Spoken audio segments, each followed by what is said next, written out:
আমরা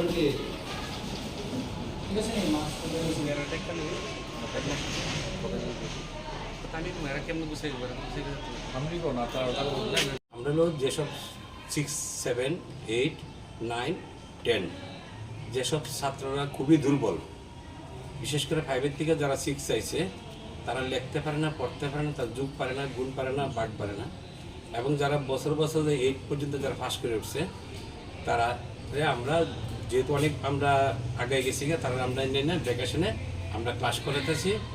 17 তারিখ থেকে আমরা স্টার্ট করছি। হ্যাঁ স্যার, 17 তারিখ থেকে আমরা স্টার্ট করছি এবং এইটা আমাদের 10-15 দিন আমরা এটা চলবো।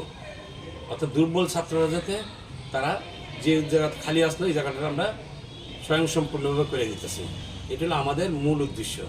এখানে আমরা প্রায় 10 জন টিচার প্রত্যেক দিন আসছি, রবিবার বাদ দিয়ে, ছুটির দিন, হ্যাঁ ছুটির দিন বাদ দিয়ে, সরকারি ছুটির দিন বাদ দিয়ে, রবিবার বাদ দিয়ে আমরা 11টা থেকে 2টা পর্যন্ত 3টা ক্লাস, বিশেষ করে বাংলা, ইংরেজি, অঙ্ক।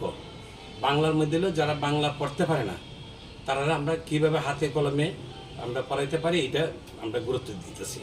ইংরেজি অনেকে যারা হ্যান্ড রাইটিং পারে না বা ইংরেজি পড়তে পারে না তারা আমরা গুরুত্ব দিতেছি। অঙ্ক তো দেখা যায় 8 থেকে বছর ফার্স্ট করে 9 উঠছে, কিন্তু তারা যুগ পারে না বা বিভিন্ন স্কুল থেকে আইছে 6, 7 তারা অঙ্ক পারে না, তারা আমরা এগুলো শিখাইয়া তারা আমরা জায়গা নিতেছি।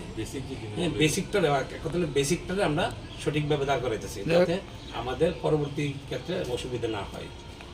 এই নিয়মটা আমরা গত বছর থেকে শুরু করছি। দেখা যাচ্ছে অনেক ক্লাস 5 থেকে 6-এ যারা পড়ে তারা এখনো সরাসরি নিয়ে পারে না।